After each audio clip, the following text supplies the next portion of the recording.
Well, we'll go ahead and get started then. Thank you all, everyone, for joining today, both in person and online. My name is Allie Cooper. I'm a researcher here with the Olympic Natural Resources Center on the forestry side of things. I'm going to go over a couple of quick housekeeping items, and then I'll introduce our guest here, and then we'll head straight into his talk. So, for those of us in the rooms, there is restrooms down the hall, right to your left. We also have a variety of cookies and coffee and tea. Feel free to partake, and also feel free to take cookies with you when you leave. Whatever is left over. Yes, very exciting. Don't forget the free books. Oh yes, yes. Also complimentary books. Lots of fun things. Okay, so I'll get started with an introduction to our guest speaker here. Very excited to have him, Dr. Joe Haxel. He is an earth scientist in the field of ocean acoustics and environmental research at the Pacific Northwest National Laboratory in Sequim. He earned a BS in geological science from the University of California, Santa Barbara, and MS and PhD degrees in oceanography and geology from Oregon State University. And prior to moving to the Olympic Peninsula, Joe was an assistant professor at the Hatfield Marine Science Center in Newport, Oregon, and an affiliate of the NOAA Pacific Marine Environmental Laboratories Acoustic Program. And one last thing before we begin, we would like to thank the Rosmond Evening Fund for supporting this talk. Great, thank you, Joe. Well, thank you guys for coming out tonight. It's good to see some folks here. Thank you to Vera for the invitation to come speak to you all and share some of the work that we're doing just down the road from you all down in Sequim Bay. So my name is Joe Haxel again. I'm a researcher at the Pacific Northwest National Laboratory. Our laboratory is it's at the mouth of Sequim Bay, the coastal laboratory. So we are working on some things related to harvesting energy out of the marine environment. So I'm going to talk to you guys tonight a little bit about some of the work we're doing around that and share with you some of the technology and different applications that we're doing.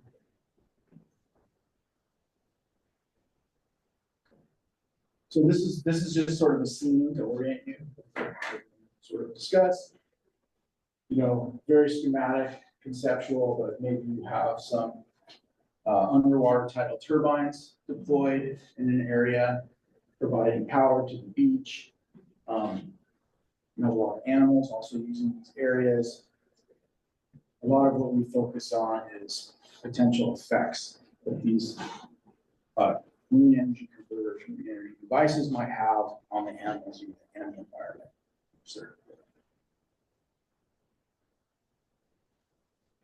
First, though, I want to orient you with the National Lab system. A lot of people don't know about the National Labs. I certainly didn't before I joined the National Lab.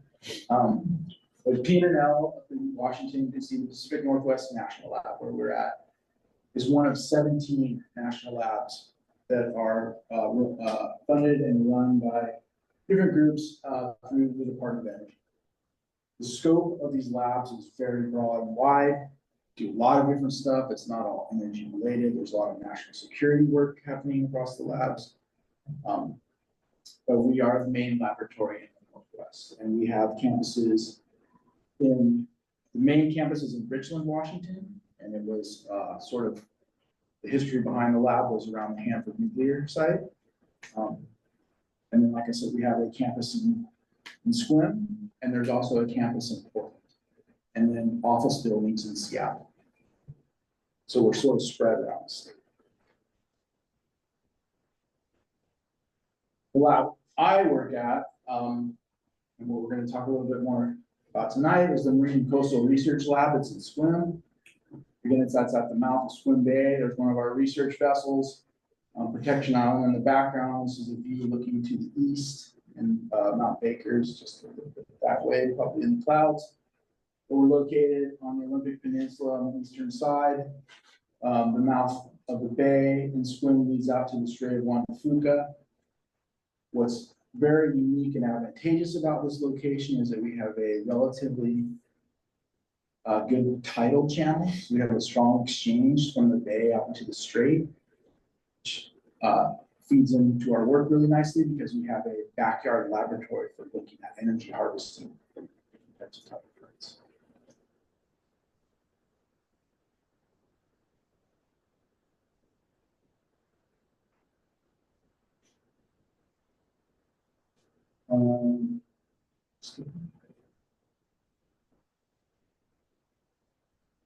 So some of the types of research we do at P&L Swim. This is an overview of P&L Swim campus. It's about 120 acres. We have a lower shoreline campus with seawater access where we pump seawater into laboratory spaces to do different work, animals or biofouling, those types of things. And then we have an upper campus, which is really chemistry focused. Where we have lots of analytical machinery, but really sort of focusing on we have clean labs up there, really clean labs. Most of the work is separated sort of in that seawater necessary space and then highly cleaned out laboratories on the top end. We have a pier that goes out into the tidal channel, floating dock to bring our vessels up onto. And the types of work we're doing, like I mentioned, is doing things like looking at biofuels, making biofuels from algae, making different types of food products from algae, different types of composites and adhesives from algae, just a lot of work around. What you can do in your environment that's unique. There's a lot of coastal ecology going on. That's a lot of the history of the lab was in that. We would go out with the Corps of Engineers down in Columbia and then the estuary, and extended that up into Washington. So there's a large team of coastal ecology, eelgrasses and habitats and animals associated with that. There's a strong ecological modeling component that is also looking at resource availability. So how much current we see in the Salem Sea, where potentially are good sites for things like tidal turbines, where are the waves around the continental US, where are good sites for putting out energy harvesters in different areas of the coastline. Like I mentioned, there's analytical chemistry. We're looking at, carbons, like different things like carbon storage and other nutrients that are important in streams and things like that. And then today what I'm going to talk about is the sea, sort of the ocean sea-based component for monitoring potential effects from those marine energy crises. Also mentioned we have a very strong scientific dive team. They're pretty unique in that respect. Prior to coming here, if you needed divers, it usually meant that you mess something up. But in PNL, we sort of use our divers a lot more. They're up there much more looked at as a resource or asset to do different types of work. It's really, they're highly skilled or scientific divers, so they're not just going on doing brute force things. They take measurements underwater and do a lot of really advanced stuff. So we'll shift gears into the marine energy sort of top part of the talk now. This is from a report that the National Renewable Energy Lab put out, where they did sort of a resource assessment. The different types of energy are shown by color in the top right. So wave energy is shown in that light blue color. Tidal energy is shown in orange. And then there's a couple of other ones, ocean thermal, that are lesser. There's riverine coming out of the rivers, you can see.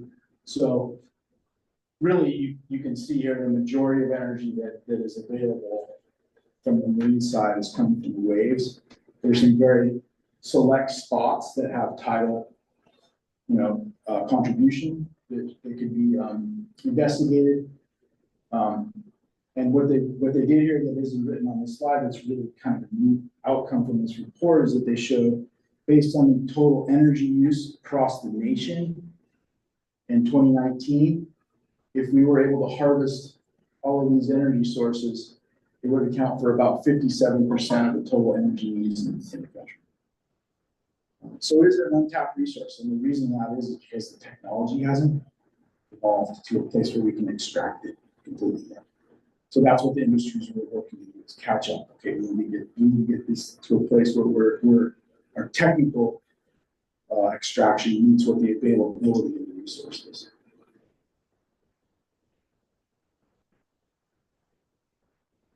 So just to give you sort of an idea of what these devices look like, because that was another thing that I heard in the interview, what's the scale of these devices? How big are they? Where would you put these types of things? Right now, it's all across the board.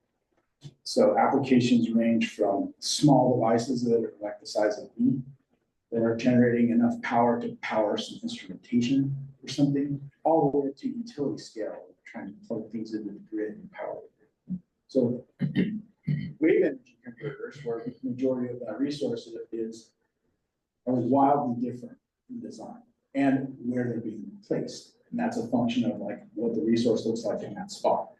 So a surface attenuator, like on the left, basically is just riding the waves. And there's gearing in between each of the sections. And as that moves back and forth, the gearing is generating voltage and storing that power. But those have to be pretty big. The scale of those is very large. The point absorber is more like a buoy. It's just riding up and down. And there's something called power takeoff or a generator inside of this part of things. So as you're moving the shaft up and down from the generator, again, you're generating voltage, you're saving that power. They have stuff that's mounted on the bottom that looks like a big paddle. And as the waves move back and forth, it moves the power. So you're really harvesting this kinetic energy, pushing it into some gearing, and then creating voltages that way. May I ask a question? Yeah. So what looks like a cord coming from the point absorber, can you explain a little how the energy is collected and moves to where it needs to go? Yeah, so that's a whole other part of the industry, is like how you deliver it to shore, or are you using the power at sea for an application, right? So that's what I was saying, like a few slides ago, like depends on what the application is. If you're wanting to put power onto the grid, or power a community, you've got to have a transmission line that goes from an array of these into a landing spot. If you're powering something like aquaculture at sea, or you're potentially there's a defense application here where you want to power sensors or something, you don't need to do that potentially. You can just deliver power to whatever you're at the site. This one's kind of an interesting one. It's kind of a mix. Oscillating water column. So as waves come in, they run up in here, they push a column of air up through a turbine that's on land or something else. So you're generating voltages that way. It's bidirectional. So as the water falls, it sucks air back to you the other way. Kind of a cool, efficient approach. Current energy converters, some of them mimic sort of what we see, on land. So the axial flow turbines that we see on land. But we also have other designs that can be placed in other places. Like this is a cross flow turbine that looks like an egg. It just spins in one little spot. It's also bidirectional often. And we actually tested one of those that came from UW, APL. It was a 10-month test last year in our spin channel. So we had to put it down, do a lot of research around it. They learned a lot. So that's another sort of application that's starting to come up. Potentially, there's a lot of efficiency gained, but those are a little bit harder to scale. And then a third one that's really pretty interesting and kind of cool is these things called tidal kites. And they have an energy harvester on board a kite that are basically flying a kite in a particular pattern. Because of the motion of the kite, it accelerates in certain parts of the flight path, but generate a lot of energy in certain parts. So you can see there's a wide array of design types, which feeds into what we're going to talk about. Because of that lack of convergence, it's really hard for permitting groups to assess effects of these things because they're so different. So one of the seven that's more predominant. Depends on where you're at. So we haven't had a lot of turbines, tidal or riverine turbines deployed in the US. You'll see, I'll share some of them. Most of them are pretty small scale, and they have tended to be cross flow, not the big axial flows. There's been a couple axial flow. In Europe, they're putting out massive axial flow turbines. They're getting those down and running them for years at a time. So depends on where you're at, where you're sitting, what's moving along the most. Korea has several point absorbers. The majority of device designs in the wave sector in the US right now is around the point absorber they're just becoming efficient, easy to deploy. So they're really sort of moving to that. Easier to service because they're on the surface. Correct, yeah. Easier to more sometimes, depends. But. So here's some real life pictures of some of these devices. The one on the left is a scale device built by a company called CalWave. It's a point absorber. It has 4 of those generators in it that are connected to 4-point mooring. And this was a 10-month test they did off of San Diego.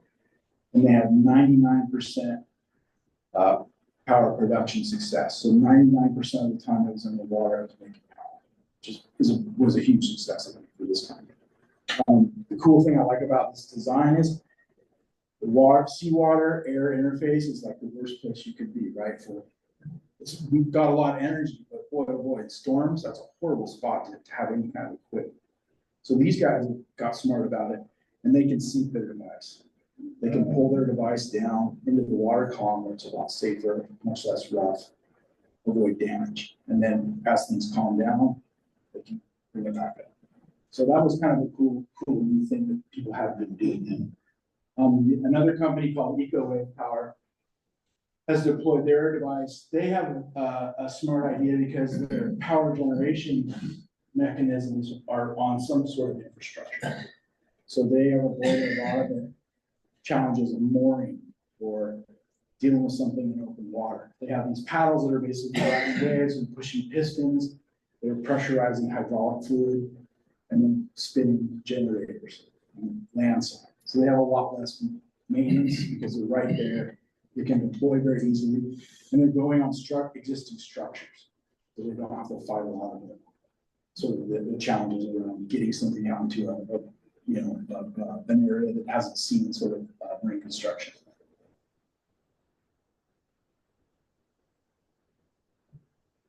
And then on the turbine side, the current energy converter side, that's like a utility scale. Axial flow turbine on the left, it's from Europe. So it's big, they're not small. And then the one on the right is something called RibGen, and it's a cross flow turbine, horizontal cross flow turbine that has been deployed for several years in a very small remote village up in Alaska to power the village, which has been kind of cool. And I'll show some pictures of it actually in the water in the village later. So that's one of the more successful designs and types of devices in the domestic market.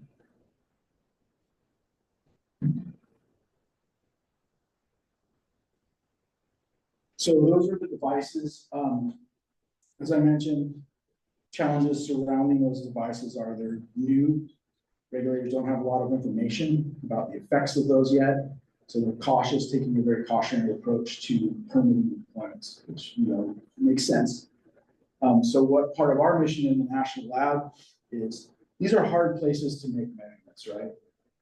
Our job is to figure out how to do that. Take technology that's existing and develop new technology so we can go out and monitor these devices and address some of those data gaps and help people gain a better understanding of these potential effects. So decisions can be made more rapidly.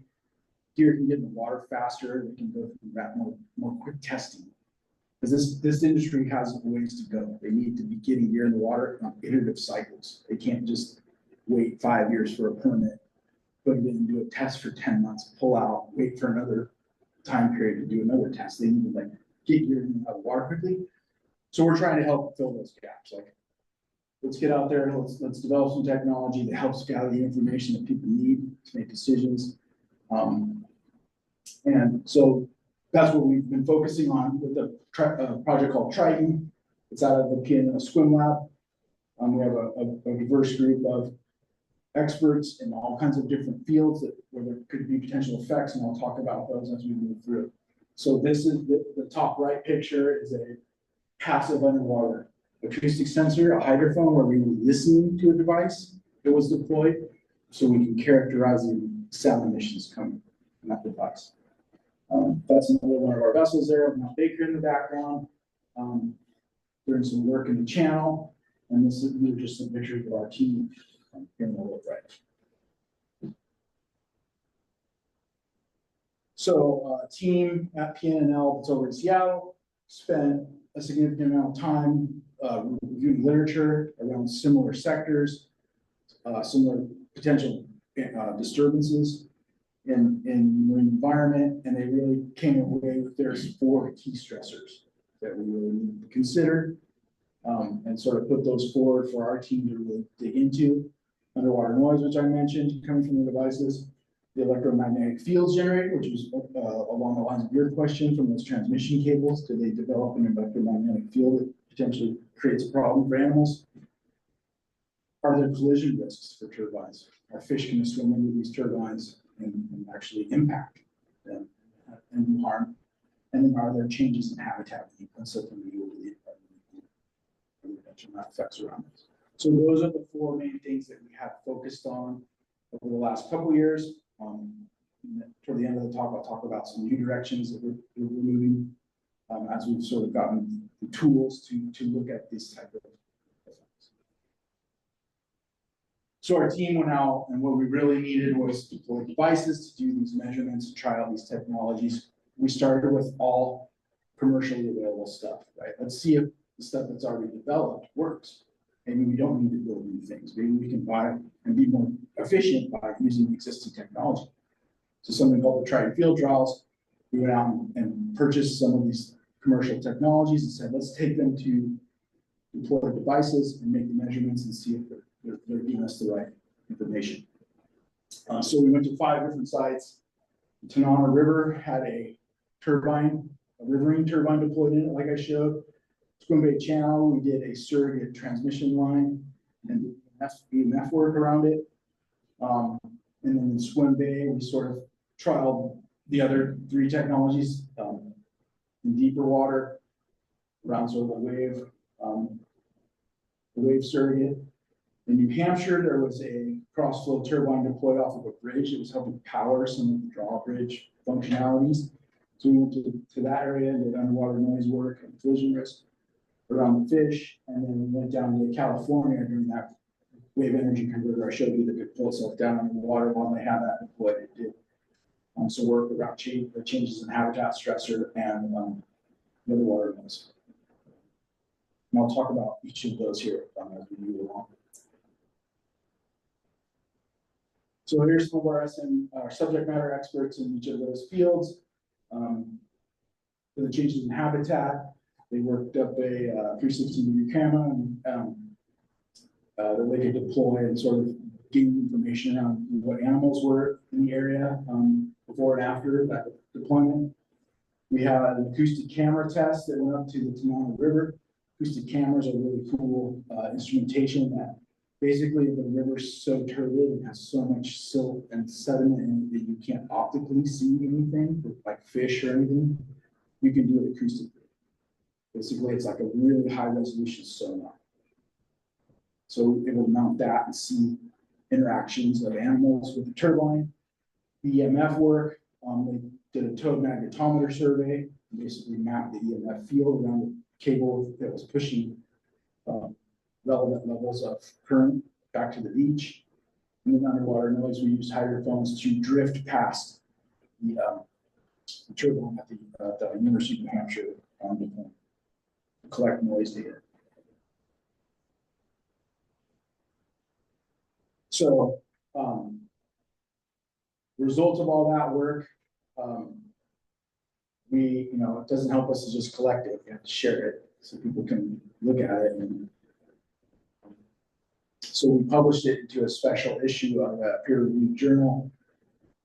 And I think there were 10 papers in this journal based on the work and really focusing on what I talked about before, the T-fit work around taking those commercial sensors and evaluating them and seeing how well they work for that at each of those 5 sites. So it's an open access journal. Anybody can look at it. You don't need a special subscription. You really, made a point to make it as widely accessible as possible. So we're trying to share this information, get it out to regulators and decision makers as much as we can, and not just publishing journals that are peer reviewed.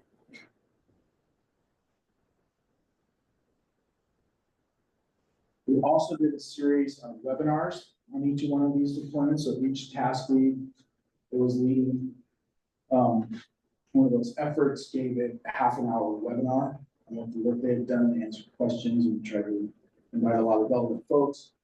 Those are still up on the web if you're interested. This all has links to the different talks, and we're keeping that as a resource for folks when they have questions and can revisit those webinars. So now I'm going to go into sort of each one of those and talk a little bit about what those webinars discussed. This is the RipGen that I showed you earlier, deployed in that small, it's the Fejack River, and Igiage was the village that was helping power. This is I think the largest sockeye salmon run in the world. Sockeye run in the Bristol Bay. This is the headwaters of it, out of Lake Oromana. So a very important area. It's a very remote village. So they actually deployed 2 of these. They had success after a couple of years. They could really use another one. The village was 100% on diesel power, and it's really hard to get diesel shipped in. It's expensive. So this was a really good sort of use for these folks to sort of get installed in their village and make power. They stay year round. So the river fully ices over. How deep is the river? The river here is 25 feet-ish, I want to say. Yeah, and they do have power lines, transmission lines that are coming off of these, coming back up to a shore station, so they can condition the power before they put it out to the village homes. Pretty successful. Does it freeze in the winter? Yeah, so it freezes over, but they can still they're still making power because it's not frozen to the bottom. Okay. What's the output on the power? I don't know for sure what that. Like 100 kW or is it? It's not, I mean, they may be or that, it may be close to that. They get better all the time. That's why I can't tell you exactly, because the company's revising the power takeoff all the time, changing that. I know the turbine, the research turbine we were working around that was powering the bridge was about, I think the capacity on it was 50 kW. They have a battery. Battery storage, yeah, it's a BESS, they call it battery energy storage system. So they're pulling power on land. This village is very, after the success of this, they got really got into it and they put up a bunch of different things now. So they have some solar during the summer months. So they're really trying to see the value of this, right? Like how can we be energy independent? How can we power ourselves? So what's the population of the village? The Igiage has 60 people. There's fishing lodges close by and several other villages sort of things. But these guys have been really a leader in getting this technology. Nice, yeah. And bringing it on board. So there's a modeling component to it. That's us, that was a good discussion on the picture, but the slide's really about the modeling. Kate Bonneau really dove into different types of models that we could bring out of different sectors and apply to new energy to get this sort of information, because it's really nice if you can model something first, right? And you can sort of say, okay, well, what level of risk do we have based on the model? And then if you can go out and validate the model with a couple of measurements, you sort of gain that confidence that the models give you good results, and models are a whole lot less expensive to run and generate information from than going on making measurements. So that's sort of step one, is let's get some predictive models running. Let's figure out what this looks like from a modeling perspective. The EMF study, like I said, that was around a cable. We didn't have a device to measure around at this time, so we deployed our own medium voltage cable in the channel. And we powered it from our pier, and it had a surrogate point source, so we could basically emulate a device on the end of it and use that, as a surrogate. And then they went out with a towed magnetometer fish behind the boat and ran transects to map the magnetic field coming off the cable. And that was all right in our backyard, so it was really nice because we use our backyard laboratory to do that. Molly, that stuff. Collision risk was Garrett Staines. He went up to the Tanana River in Alaska and deployed the acoustic cameras. So here's an image that I was saying this is acoustically derived. You can see fish, your wetlands. The water up there, as you can see, it's very, very silty and turbid. There's no way you could use a traditional can. It's glacier stuff coming in. Yeah, didn't reach that. So, and they did work around a turbine. They mounted these acoustic cameras right in front of the turbine to basically see what was coming into the turbine to evaluate whether or not adult fish almost always can avoid these. They almost have a problem with them because they can swim around and stuff really easy. Because more of the concern often is around smolts because they're a little bit more enslaved to the current.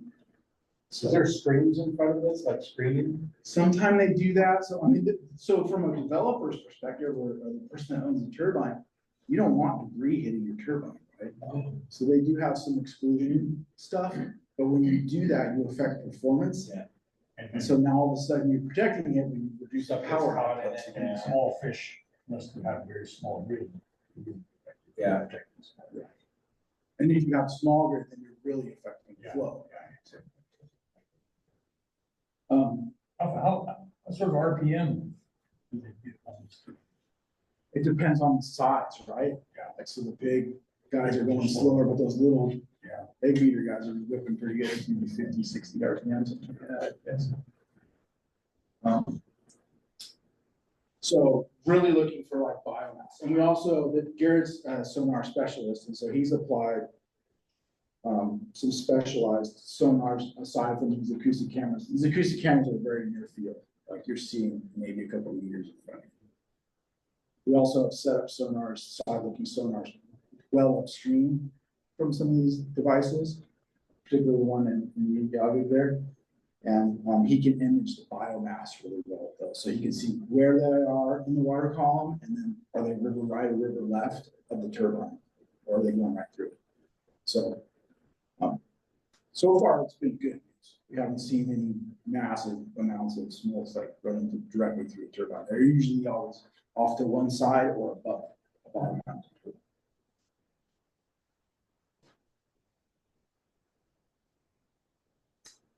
So this was work I did at the floating platform at the bridge in New Hampshire. I'm gonna murder the Piscataqua River between New Hampshire and Maine. And this is the image of the turbine. So this is a cool platform because it's got a well and they can rotate the turbine in and out to work on it. And like I think that was a 50 kilowatt turbine.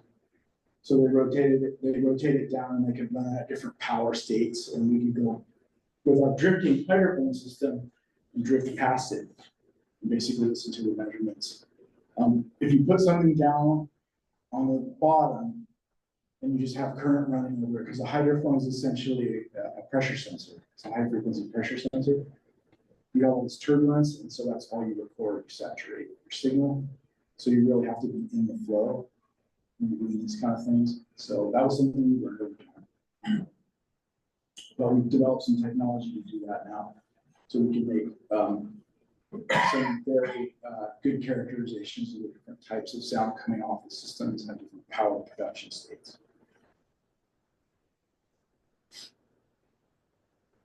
The changes in habitat work, which I showed earlier, is really around Lynette Emery was leading this, and she did a nice literature search to look at different types of technologies to address this, and settled on a 360-degree camera she could put down in the frame. It's an optical camera with lights, and so she can put that out around large anchors or any kind of a mooring system or anything that touches bottom. A picture of animals coming in and out. If there's scour happening around foundation. So it's just a nice way to get some data around changes in the habitat at the local site.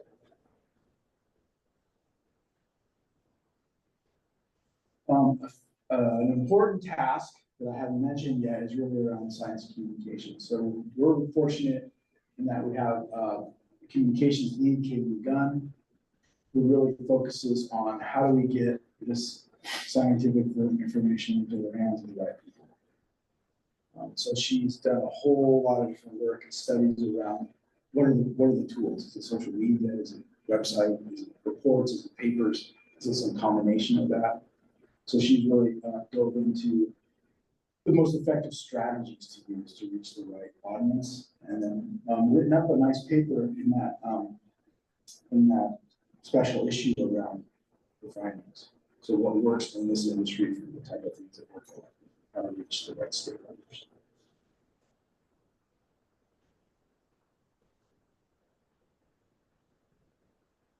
So that's stuff that we have worked on. We feel like we have a nice tool set to sort of address those four stressors at this moment. What we're waiting on are devices, right? We need devices in the water because right now it's been limited. The stuff that we have had in the water, we've taken advantage of and made some measurements around. But we found that local information is always sort of what people want, right? They, oh yeah, that's great, you did that there. Doesn't work where I'm at. So we're trying to make these consistent, standardized methods and tools and technologies to use so people can be confident that, hey, they're doing the same approach. Maybe these are transferable. But we feel like, at this point, the tool, all that stuff's pretty refined. We have that in a good space. So now we're really trying to switch our efforts into not just the stressor measurement, but the animal side of it now. So, what is the interaction of the animals with these stressors? A lot harder question. Actually, just taking a measurement of the stressor itself. So animal work is just inherently difficult. You can't get them to do what you want. They just have a mind of their own. But three projects along the lines of this work are that we're working on currently. One of them is a blade integrated collision detection. So in the cameras, you might see, wow, that looks like that fish came really close. Did it hit the turbine or did it not? It's almost impossible to see from an image if that actually happened. So our team's developing strain gauges in the blades that they can embed in the blades of the turbine and actually get a measurement of an impact. And then there's other things that they're trying to use that potentially to inform, like if you have an impact, if you slow down the turbine, and there's a bunch of other fish coming down with that smoke, you can potentially reduce damage to a larger group of fish. So that's still in the early phases.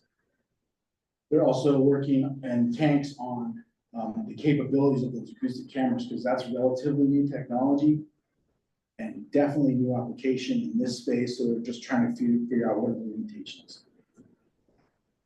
Going to the modeling piece of things, we're trying to build models around information on what is the probability that a group of fish is going to encounter a turbine. So I talked about how here it works on measurements of where the biomass is, river right, river left, river center of the turbine, and what depth in the water column. They're using that data to feed into the model to say likelihood that fish or smolts or other animals would actually encounter a turbine based on the hydrodynamics of where the biomass is in the or tidal channel. They're doing a lot of that work at an ocean engineering facility in University of New Hampshire. So we're a good partnership with those guys. Something else that we're working on around the acoustic stuff, because that's my field that I really like.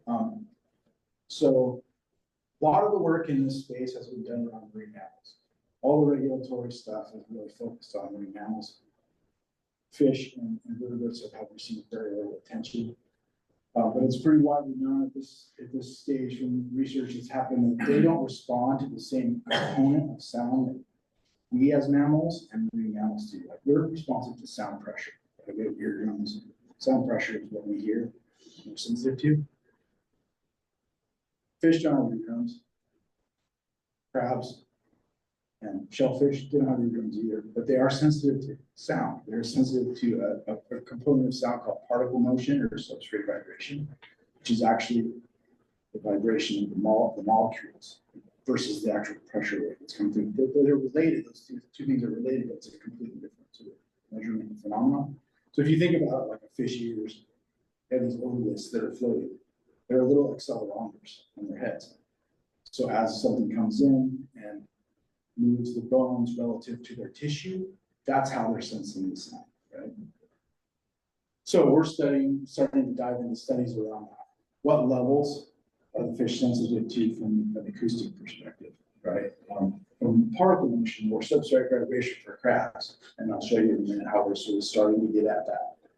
And another component of the work we're doing is how potentially can we develop technology that allows us to put fixed sensors in. So when you go out and measure sound around a turbine, we don't have to put a buoy out and chase it 300 times as it goes past the turbine, because that's labor intensive and not super cost efficient.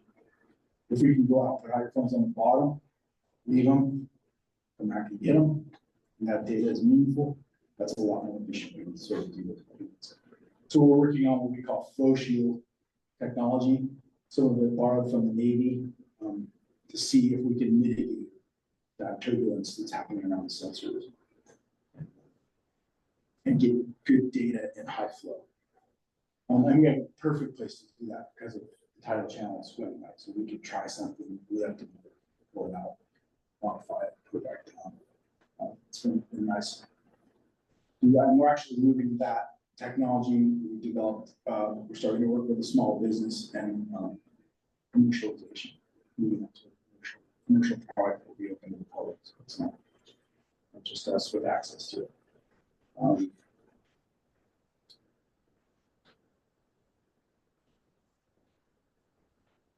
So in swim,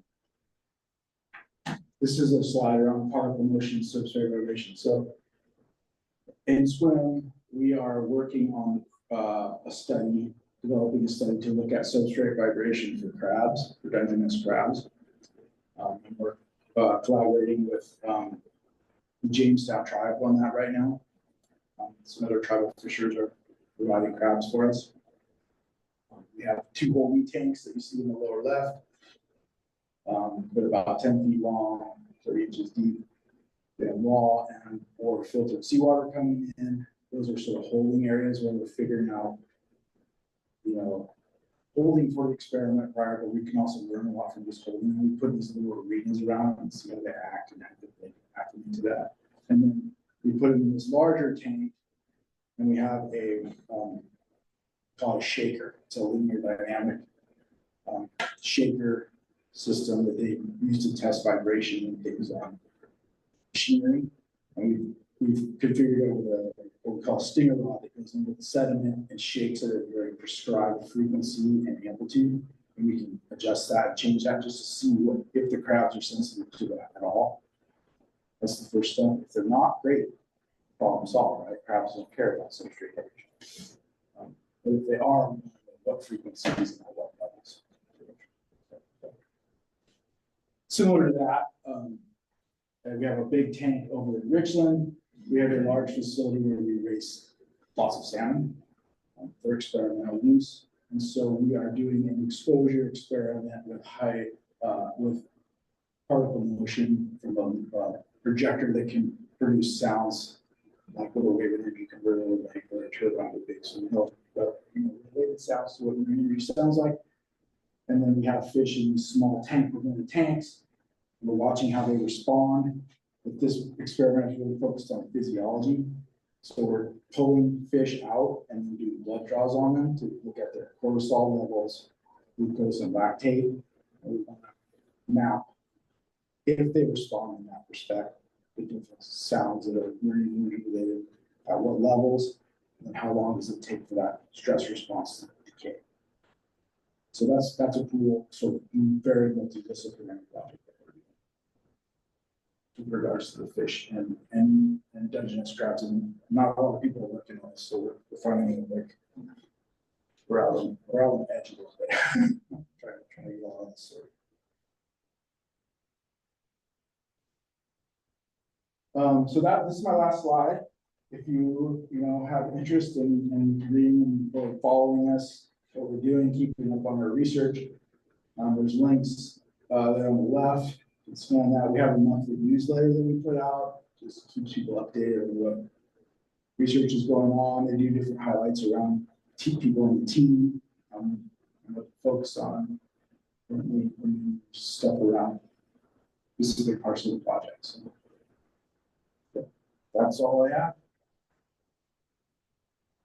So any preliminary type conclusions from your research so far? I can speak to the noise Right. part of things, emissions, probably better than most, any other facets.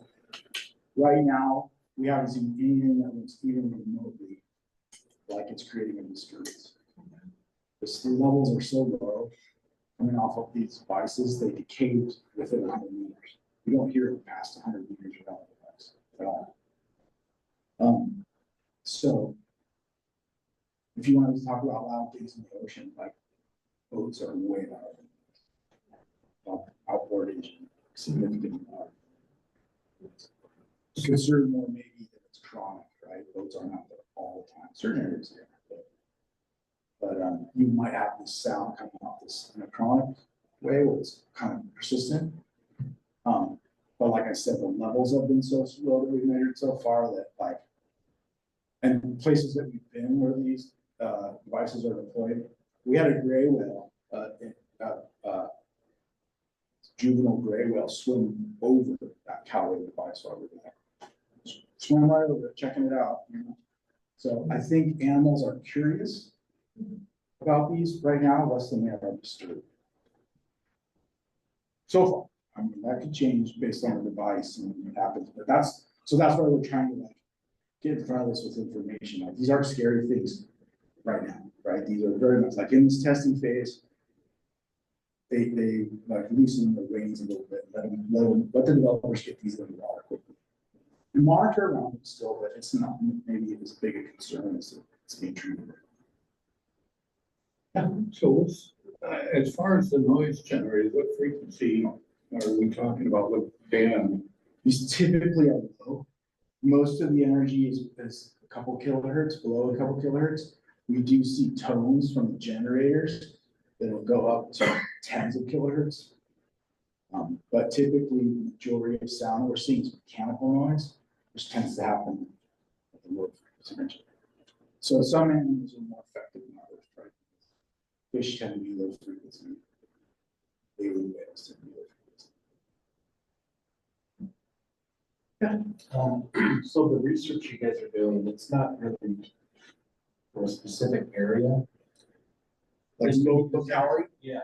No, we're trying to do this for we're trying to support the industry, right? We're trying to like gain enough information that the industry has what they need to take to the regulator. And maybe, and actually, we're actually supporting both the regulators and the industry, honestly, because we're giving the regulatory agencies the information they need to make decisions around things. So far, it's all been pretty good and positive, but you know, like it's our job to be third party independent. So if we do find things that are harmful or disturbing, we report those as well. Because I wondered if there had been any interest along the coast on Washington, Oregon, but like with the tribes, I heard that there was a little bit of resistance when you talk about wave generation, and maybe you can speak to that. Yeah, I'm not. And Probably down the road with you still. I think there's going to be some good discussion coming up around this stuff, and like it's going to take some testing to get, you know, like nobody wants to believe it until they see it. And who knows, there could be issues that we don't know about. So it is a we are a little bit behind the rest of other countries because we're taking a very precautionary approach to this industry. Other like Europe has been doing green energy for significant. But domestically, the Department of Energy has made a strong point of funding American companies to get making strides and get to the next spot. They're opening that up a little bit more. Trying to partner projects with advanced technologies, maybe coming from elsewhere. there's a focus to build, our resources, this energy available to people here. The thing I didn't mention is that the value added part of this is like powering remote communities, right? Like we talked a little bit about Agiaga, but I think when they originally came around with this thing, it's all utility. We're gonna plug into the grid, we're really gonna influence, that's what we're gonna make it. And because of the state of the technology, we backed off of that, which I think is smart, and they said, let's start small and let's power some use cases. Let's power some people that need energy in places it's very hard to get. Use some of these natural resources that we have to do that. And ensure that there is an impact that's pretty bad. Yeah, I think about Hawaii, I went there last December, and it's all run by diesel generators. Propane, whatever they're doing, wouldn't this be a great place to test some of this stuff? Yeah, so they have Hawaii has a marine energy. They do a lot of different stuff. So when they have a lab there that's run by the University of Hawaii, it's on Kona. It's on the big island in Kona. OTEC is something that's sort of ocean thermal energy conversion. Is something that Hawaii is super uniquely for, where they're basically taking thermal exchange for the deep ocean, creating power through that thermal gradient, pushing out a flame. You can only do that in a couple places, but the power resource is pretty high because of that. So they're getting there. I think it's all evolving, right? We're at little steps. Nothing happens overnight. We do have a question online. Vera, are you in a place to unmute or do you want me to ask it? Yeah, no, I can. I just wanted to thank you, Joe, so much. And I'm sorry I can't be there, but I noticed you didn't present anything on wind energy. And, I'm just wondering, is it dead in the water, so to speak? Or, you mentioned the caution we're taking in any of these approaches. And I guess we're seeing that now with wind energy too, because there was a big proposal to have it come off our coast. And I'm wondering if you can speak to that at all. Unfortunately, Vera, I can't talk about that. I'm not authorized to talk about it. That was kind of my question.